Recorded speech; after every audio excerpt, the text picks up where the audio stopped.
Hi everyone, I'm Peter Chvojka and I'm going to talk about offline witness encryption with semi-adaptive security, which joint work with Tibor Jager and Sakib Kakvi.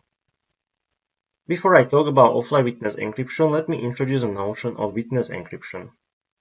As a motivating example, let's consider a person, Alan, who wants to pay for solving his favorite Sudoku.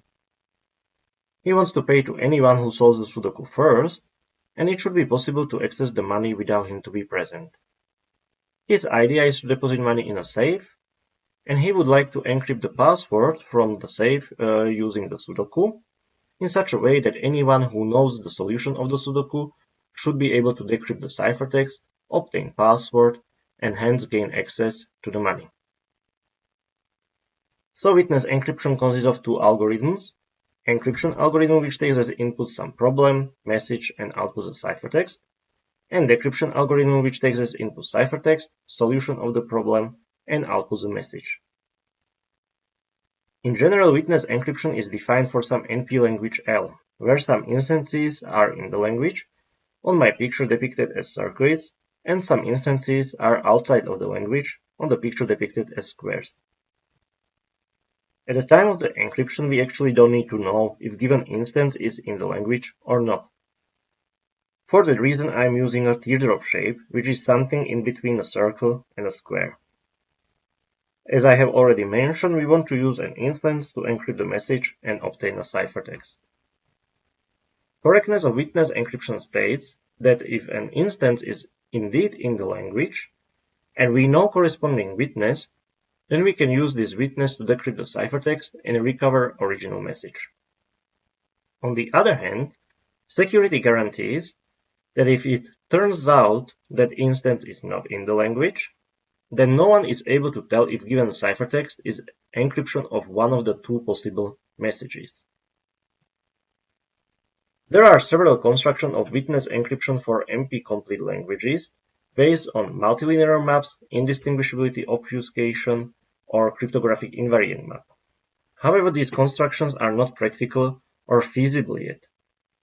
So, for example, in construction based on indistinguishability obfuscator, during the encryption, we have to obfuscate a circuit which checks if the given witness is valid witness for instance X, and if this is the case, that it outputs corresponding message. Hence, encryption is very inefficient because it requires obfuscating the circuit, and moreover the ciphertext is given obfuscated circuit. Natural question is if it is possible to make encryption more efficient. For that reason, offline witness encryption was introduced in 2016 by Abuzala, Fuzboyer, and Peter.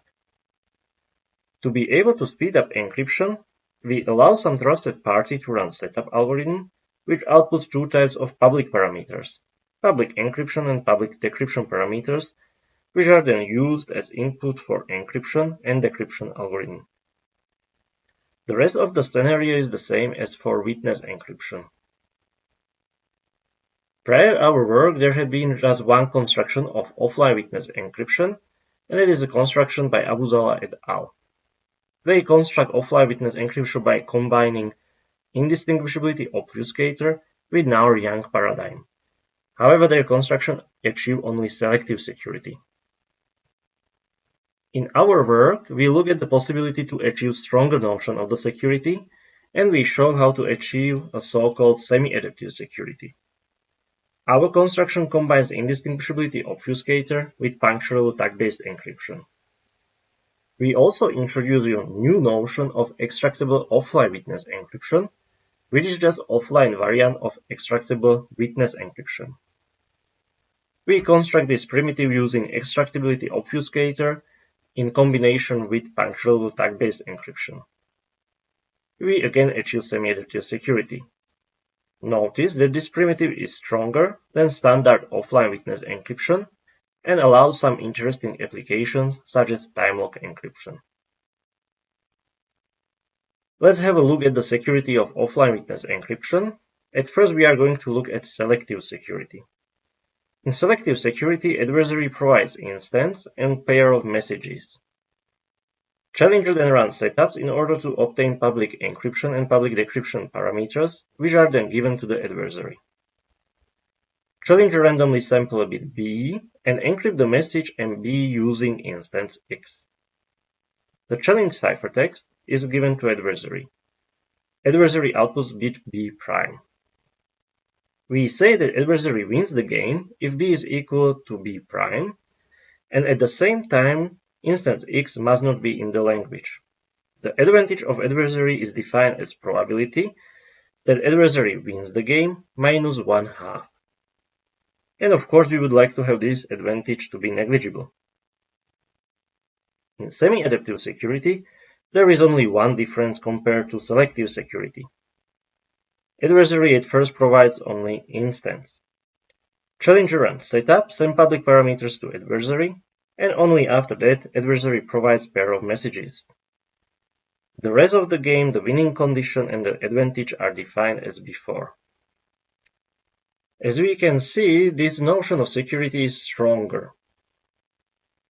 Now we are going to look how we can construct offline witness encryption achieving this security notion.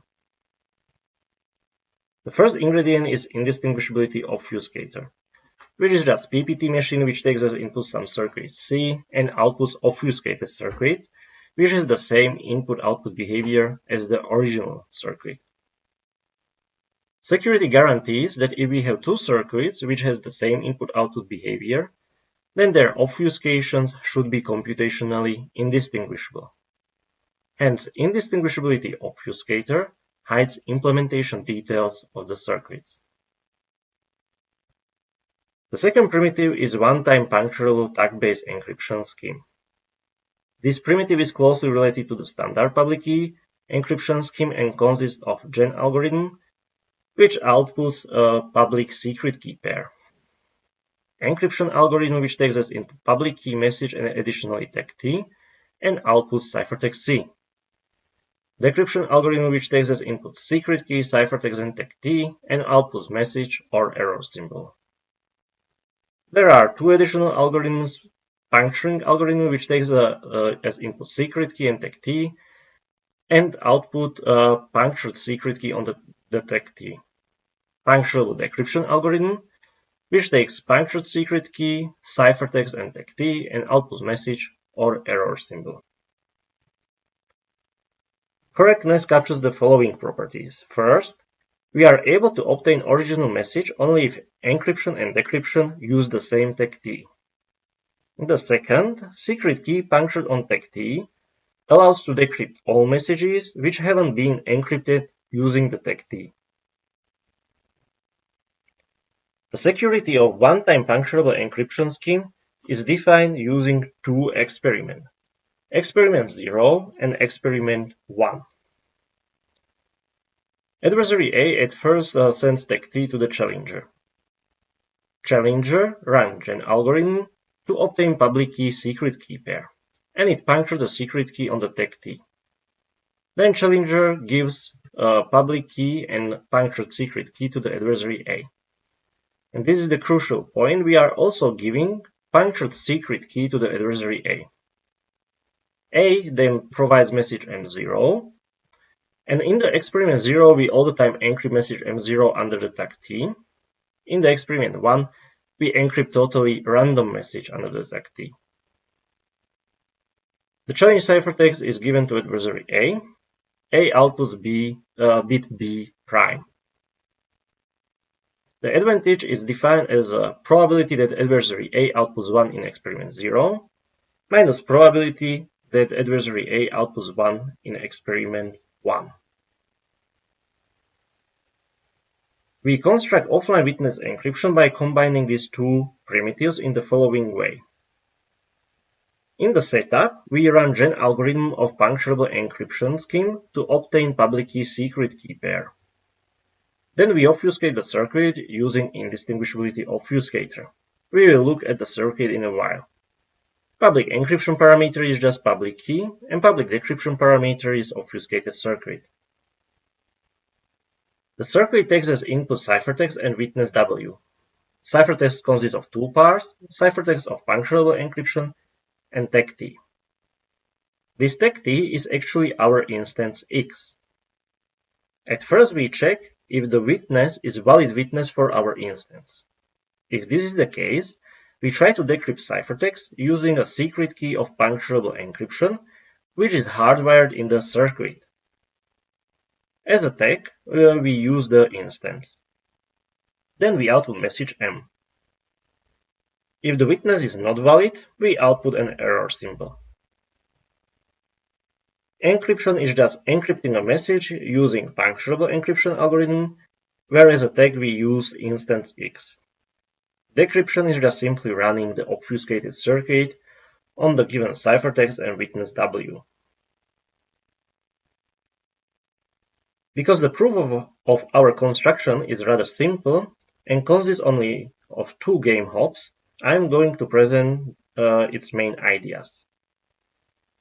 In the game 0, we have setup and circuit with hardwired secret key from the previous slide, and we encrypt the challenge message MB. In the game 1, in the setup, we puncture the secret key on the instance X. Remember that in semi-adaptive security game, adversary is giving instance X at the beginning of the game, and hence we are able to puncture the secret key. In the circuit, we use punctured secret key to decrypt messages. Because adversary can win the game only if he provides instance X which is not in the language, the 2 circuits in game 0 and game 1 have the same input-output behavior. This is guaranteed by correctness of puncturable encryption. Hence, game 0 and game 1 are indistinguishable based on the security of Indistinguishability Obfuscator. In game 2, we encrypt totally random message instead of challenge message. Game 1 and game 2 are indistinguishable based on the security of one-time puncturable tag-based encryption. In game 2, adversary does not have any information about challenge message, and therefore he can't do better than just guessing. This concludes the proof. As I mentioned before, we have introduced a notion of extractable offline witness encryption. The security experiment is similar to the security experiment of offline witness encryption, just now it's defined for all X. If adversary is able to win the game with non-negligible probability, then we guarantee an existence of machine extractor which takes as input instance X and outputs a valid witness with non-negligible probability. In order to construct extractable offline witness encryption, we use Extractability Obfuscator, which is again PPT machine which takes as input some circuit C and outputs obfuscated circuit which has the same input-output behavior as the original circuit. But now security guarantees if we have 2 circuits which can differ on input-output behavior, and we are able to distinguish their obfuscations, then there exists extractor which returns an input on which the 2 circuits produce the different outputs. Construction of extractable offline witness encryption follows the same template as the construction of offline witness encryption. Only difference is that now instead of obfuscating circuit with Indistinguishability Obfuscator, we use Extractability Obfuscator.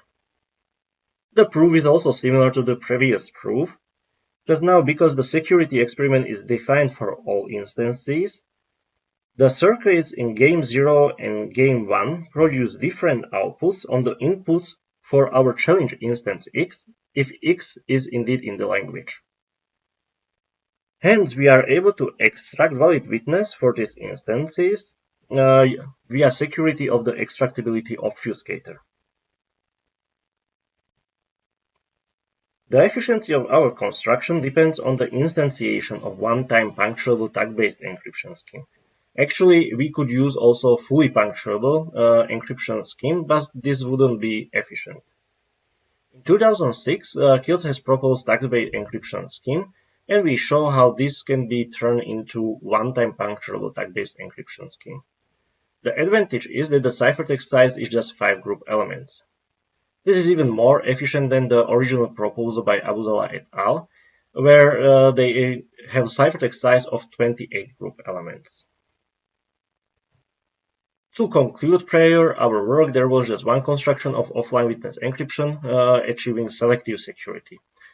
In our work, we show how to construct offline witness encryption and extractable offline witness encryption with semi-adaptive security, and for that reason we use a one-time puncturable encryption scheme. We also show how to construct this primitive. Still open question is how to construct offline witness encryption or extractable offline witness encryption with adaptive security. If you are interested in these problems, you are welcome to contact me via my email. That's everything from me. Thank you for your attention.